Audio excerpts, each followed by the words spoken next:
Hello everyone शांति पाठशाला को मु आपण मानंकु स्वागत जनाउछि। आजिकार एक नूतन वीडियो रे आमे आलोचना करिबा एक सुंदर विषय वस्तु नागरिकर अधिकार ओ कर्तव्य।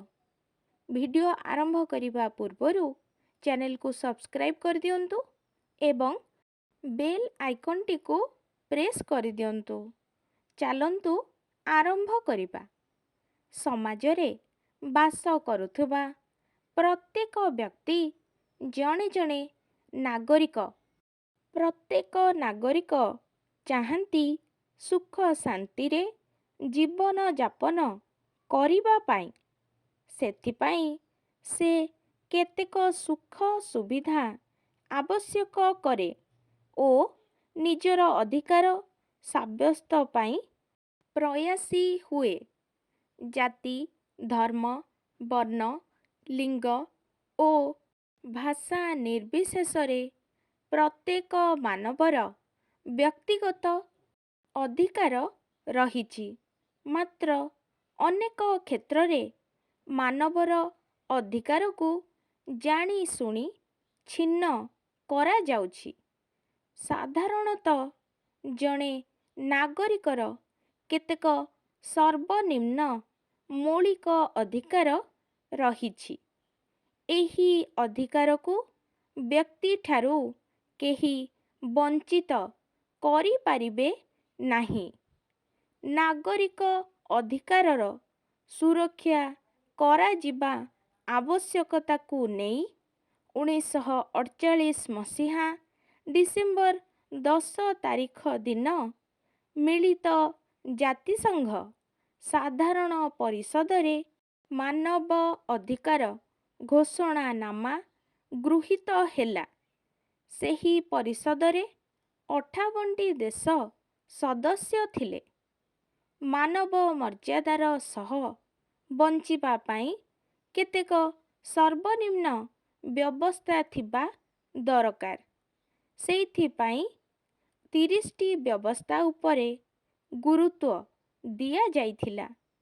1948 मसीहार उक्त दिनटी को स्मरणीय करिबा पाई प्रतिवर्ष डिसेम्बर 10 को मानवाधिकार दिवस रूपे पालन करा जाउछि। नागरिक अधिकारर सुरक्षा समस्तंकर दायित्व। भाषा जाति धर्म लिंग निर्विशेषरे समस्ते निजर मौलिक अधिकार पाइबाकू हकदार। निर्यातित अत्याचारित दुर्बल श्रेणीर लोक महिला शिशु श्रमिक असहाय व्यक्ति मानंकु समाज ओ सरकार सुरक्षा प्रदान करिबा आवश्यक। अत्यंत परितापर विषय एबे मध्य केतेक स्थान रे संख्यालघु लोकंक उपरे अन्याय अत्याचार करा जाउछि।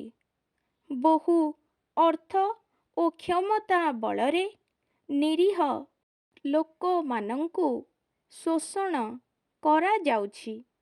समाजरे आजि भी वर्ण विभेदता को नेई कलह सृष्टि हेउछि। बेटी दासत्व प्रथा संपूर्ण लोप पाइनी।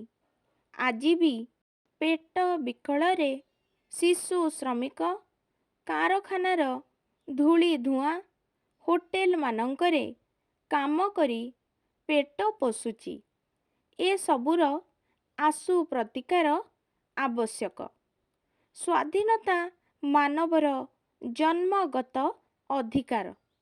सामाजिक सांस्कृतिक अर्थनैतिक निरापत्ता संगठन गठन करिबा न्यायसंगत उपाୟରେ आंदोलन करिबा सरकार गठन रे अंशग्रहण करिबा स्वाधीन चिंता ओ स्वाधीन मत व्यक्त करिबा ଶିକ୍ଷା, ସରକାରୀ କାର୍ଯ୍ୟରେ ନିଯୁକ୍ତି ଆଦି କେତେକ ସର୍ବନିମ୍ନ ଅଧିକାର ନାଗରିକର ରହିଛି। ଜାତି, ବର୍ଣ୍ଣ ଓ ଗୋଷ୍ଠୀ ବିଭେଦ ମାନବିକ ମର୍ଯ୍ୟାଦା ବିରୋଧରେ ଏକ ଗୁରୁତ୍ୱପୂର୍ଣ୍ଣ ଅପରାଧ। ମାନବିକ ଅଧିକାର ଉଲ୍ଲଙ୍ଘନ କରୁଥିବା ବ୍ୟକ୍ତି ଓ ସଂସ୍ଥା ପ୍ରତି କଠୋର ପଦକ୍ଷେପ ଗ୍ରହଣ ବ୍ୟବସ୍ଥା କରାଯିବା ଦରକାର। ଦେଶଦ୍ରୋହୀ, ଆତଙ୍କବାଦୀ ଓ ସମାଜ ବିରୋଧୀ ବ୍ୟକ୍ତିମାନଙ୍କ ବିପକ୍ଷରେ ଦୃଢ଼ ସ୍ୱର ଉଠିବା ଆବଶ୍ୟକ। ନାଗରିକ ଅଧିକାର ଓ ସୁରକ୍ଷା ପାଇଁ ଜାତିସଂଘର ଭୂମିକା ପ୍ରଶଂସନୀୟ। ରାଜ୍ୟ, ଜାତୀୟ ଓ ଆନ୍ତର୍ଜାତିକ ସ୍ତରରେ ମାନବିକ ଅଧିକାର କମିଶନ ପ୍ରତିଷ୍ଠା କରାଯାଇ ଅଧିକାରର ସୁରକ୍ଷା ଦିଗରେ ଦୃଷ୍ଟି ଦିଆଯାଉଛି। ନାଗରିକ ଅଧିକାର ସୁରକ୍ଷା ଦିଗରେ ଦୃଷ୍ଟି ଦିଆଯିବା ସୁଖର ବିଷୟ। ସୁରକ୍ଷିତ ପରିବେଶରେ ରହିଲେ ଜଣେ ନାଗରିକ ସବୁ ଭଲ କାମ କରିପାରିବ। ପରିବାର, ସମାଜ ଓ ଦେଶ ପାଇଁ ପ୍ରଗତିମୂଳକ କାର୍ଯ୍ୟ କରିବାକୁ ଆଗଭର ହେବ। ତେଣୁ ଆମେ ପ୍ରତ୍ୟେକ ବ୍ୟକ୍ତି ନାଗରିକର ଅଧିକାର ସୁରକ୍ଷା ଦିଗରେ ସଚେତନ ହେବା ଅତି ଦରକାର। ନାଗରିକର ଅଧିକାର ସୁରକ୍ଷିତ ହେଲେ ସମାଜ, ଦେଶ ଓ ଜାତି ସୁରକ୍ଷିତ ହୋଇପାରିବ। ଆଜିକାର ଭିଡ଼ିଓଟି ଆପଣଙ୍କୁ କିପରି ଲାଗିଛି କମେଣ୍ଟ ମାଧ୍ୟମରେ ନିଶ୍ଚୟ ଜଣାଇବେ ଏବଂ ଲାଇକ୍, ସେୟାର, ସବସ୍କ୍ରାଇବ୍ କରିବାକୁ ଜମାରୁ ଭୁଲିବେନି। ଧନ୍ୟବାଦ।